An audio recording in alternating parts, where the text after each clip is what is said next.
लागू है और 15 सितंबर से डोडा में सभी स्कूल और आज से डोडा में सभी स्कूल खुलेंगे। भटियास को छोड़कर सभी जगह पर स्कूल खुलेंगे। डोडा विधायक महराज मलिक की गिरफ्तारी के विरोध में लोगों ने हिंसक विरोध प्रदर्शन किया था, जिसके बाद डोडा में धारा 163 लागू की गई थी और अब डोडा में धारा 163 हटा दी गई। आपको बता दें कि डोडा विधायक महराज मलिक की गिरफ्तारी हुई थी। पीएसए एक्ट उन पर लगाया गया था, जिसका लोगों ने विरोध किया था और उस विरोध प्रदर्शन के मद्देनजर डोडा में धारा 163 लागू की गई थी, जिसे अब हटा दिया गया है और सभी स्कूल आज से खुलेंगे डोडा में। बड़ी खबर आपको बता रहे हैं, डोडा में धारा 163 हटा दी गई है। डीसी डोडा ने ये जानकारी दी और डोडा विधायक महराज मलिक की गिरफ्तारी हुई थी, जिसके विरोध में लोगों ने विरोध प्रदर्शन किए थे, हिंसक विरोध प्रदर्शन किए थे, जिसके बाद धारा 163 लागू की गई थी, जिसे अब हटा दिया गया है। कहारा और चिल्ली पिंगल में धारा 163 लागू है और आज से आपको बता दें कि भटियास को छोड़कर सभी जगह पर स्कूल खुलेंगे।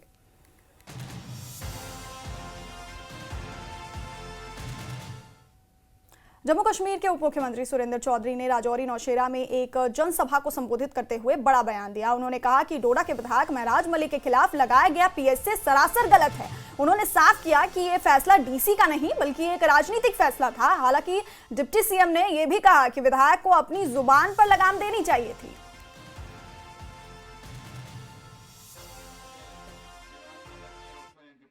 ऑनरेबल एमएलए महराज मलिक ने और डिप्टी कमिश्नर ने जो होया गलत होया नहीं सी होना चाहिए ना। महराज मलिक साहब भी अपनी थोड़ा जा लगाम देना सी, गालियां नहीं सन देनिया चाहिए, गलत लफ्ज इस्तेमाल नहीं सन करने चाहिए। और डीसी साहब भी पॉलिटिक्स ने अंदर, सियासत ने अंदर नहीं सी फंसना चाहिए ना। मेरे पास मैं समझ सकना और जान सकना कि डीसी ना फैसला नहीं सी डोडे ना, ये फैसला कि हो आया, पॉलिटिकल फैसला आया, लेकिन जो भी होया गलत होया।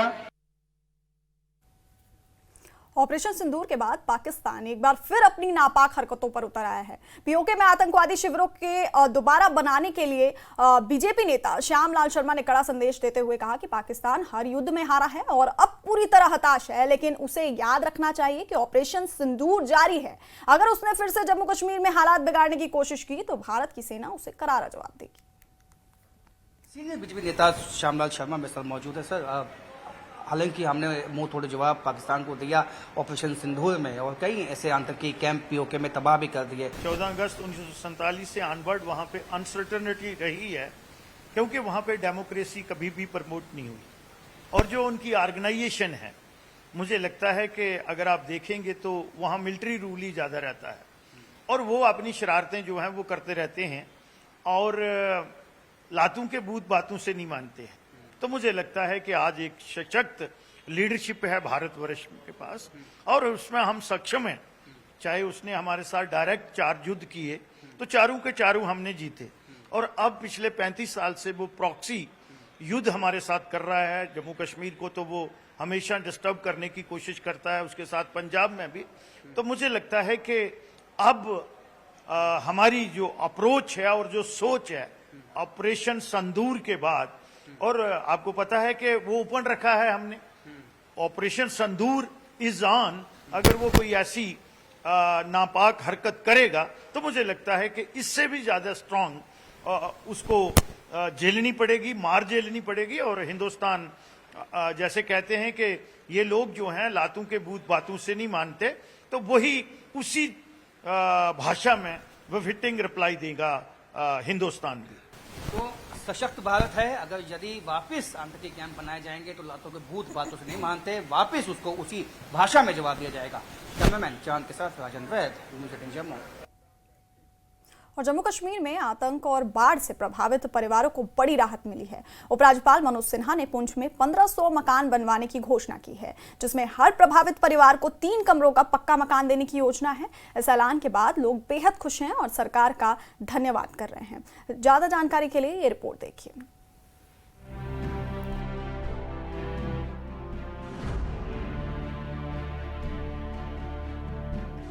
पुंछ में गोलीबारी और बाढ़ से बेघर हुए परिवारों की आंखों में अब उम्मीद की किरण जग उठी है। उपराज्यपाल मनोज सिन्हा ने घोषणा की है कि पीड़ित परिवारों को 3 कमरों का पक्का मकान दिया जाएगा।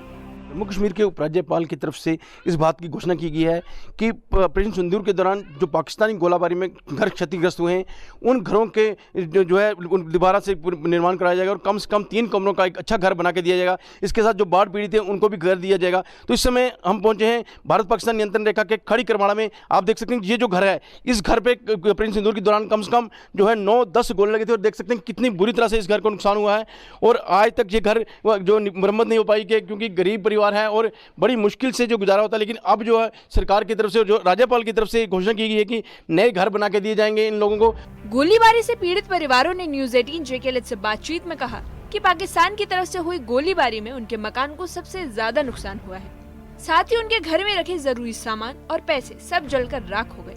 ऐसे में लोग उपराज्यपाल मनोज सिन्हा का दिल से धन्यवाद कर रहे हैं। नुकसान की यह चीज़ है, इस वक्त गोलीबारी पहला शुरू होया उस वक्त परिवार सारो इतना ही थो।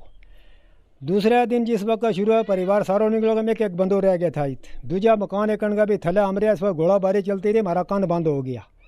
कुदरती का काम था, हम गया, हमारी जान बच गई, मारो जानी माली नुकसान नहीं हो, मगर मकान को नुकसान हो गया। मकान बाकी रसोई थी उसको ख़त्म, भांडा हमारा इतनी लबो, कपड़ा हमारा जितना में था पला तमाम सड़ गया। अंदर बेड था, पखो मसें आन गया, गरीब आदमी तो पखो पे 1500 को आन गया अंदर रखे, तो सब कुछ मारो ख़त्म हो गया। रुपये 9,60,000 रुपये तो वो भी सारो सड़ गए तो। मगर गवर्नमेंट ने हमने दी तो हमारा ने मदद करी, मगर उसका बीच मारो कोई बन दे सकते नहीं है। इस वास्ते ये चीज़ हमारी यह गुजारिश है कि गवर्नमेंट अगर शुक्र अदा करा हम गवर्नर साहब को कि हमारा नाला को कोई मदद किए जाए, उनको बड़ो शुक्र अदा है मारो। हमारा यही कहना है कि मेरी मदद कीजिए, पहले भी बहुत किए और अब भी करेंगे हमारी मदद। क्योंकि सर्दी आ रही है, हमारे बच्चे, मकान तो डैमेज हो गया था, तो पहले भी उन्होंने मदद की है। ये नहीं बोल रहे हम किसी ने मदद, बहुत हमारी मदद की है। तो जो कहा कि 3 कमरे का सेट बना के देंगे, तो कितनी खुशी हो रही है आपको? बहुत खुशी हो रही है, बोल रहे हैं हम, बहुत खुशी हो रही है। अगर हमें बन जाए मकान तो ठीक है, सर्दी आ रही है, बच्चे छोटे छोटे स्कूल में जाते हैं, कुछ भी है, इसलिए हम बोलते हैं उनका शुक्रिया अदा करना चाहते हैं। गोलीबारी झेल चुके लोग बताते हैं कि उनके घर बारूद की आग में जल चुके हैं। बच्चे और महिलाएं खुले आसमान तले जी रही हैं। उपराज्यपाल मनोज सिन्हा की घोषणा से न सिर्फ पीड़ित परिवारों में खुशी की लहर है, बल्कि पूरे पुंछ में इस फैसले का स्वागत किया जा रहा है। मैं तो पूरी उम्मीद रखता हूं कि जितना भी हमें जो अमाउंट मिलेगा उस पर हमारा बेहतरीन तरीके हमारा सेट भी बन सकता है, जो 2-3 कमरे बन सकते हैं। हम रहने के लिए हम पुंछ में रहो और ये हम सोच बना ले आज से कि हम पुंछ में रहेंगे। अगर हमें एलजी साहब कुछ अकोमोडेट करेंगे हम उस पर भी खुश हैं। और उन्होंने कहा कि हम कुछ ना कुछ 2-3 कमरे बना कर देंगे। जिनका डैमेज हुआ, जिनका कुछ ऐसा काफी टोटली जो उनका खत्म, जिनके यूटेंसिल चले गए, कपड़े चले गए, भांडे चले गए, बहुत जबरदस्त चीजें जो हैं वहां पर आप देख सकते हैं कि बिखरी हुई थी। तो मैं एक बार फिर एलजी साहब का बहुत बहुत धन्यवाद और शुक्रिया अदा करता हूं कि आपने बहुत बड़ा फैसले किया और ट्रांसपेरेंसी तरीका से सर्वे के करके हमें ऐसी हुकूमतें होनी चाहिए। गोलीबारी और बाढ़ से बेहाल परिवारों ने इस पहल को नई उम्मीद बताया है। पीड़ित परिवारों का कहना है कि सरकार ने पहले भी उनकी मदद की थी और अब घर बनाने का वादा उनके जख्मों पर मरहम है। न्यूज 18 के लिए पुंछ से मुनीश शर्मा की रिपोर्ट। और बुलेटिन में अभी के लिए इतना ही। बने रहिए हमारे साथ, देखते रहिए न्यूज 18 जेकेएलएच। नमस्कार।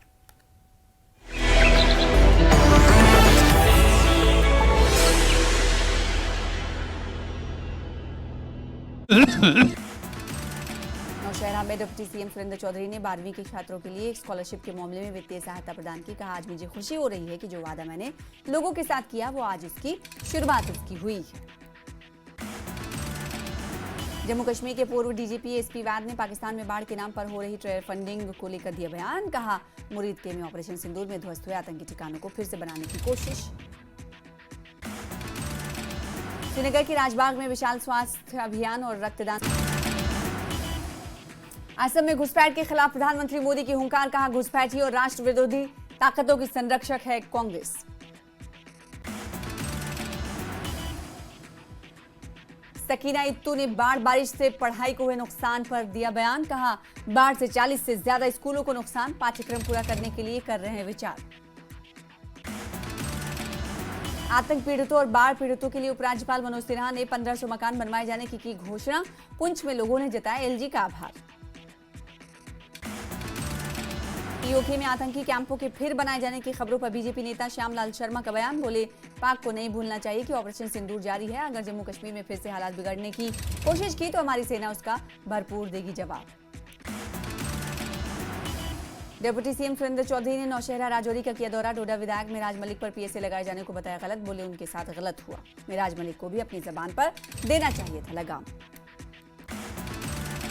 कांग्रेस नेता उमर जान ने अवंतीपुरा का किया दौरा। हाल ही में आई बाढ़ से हुए नुकसान का लिया जायजा। लोगों से की मुलाकात, हर संभव मदद का दिया भरोसा।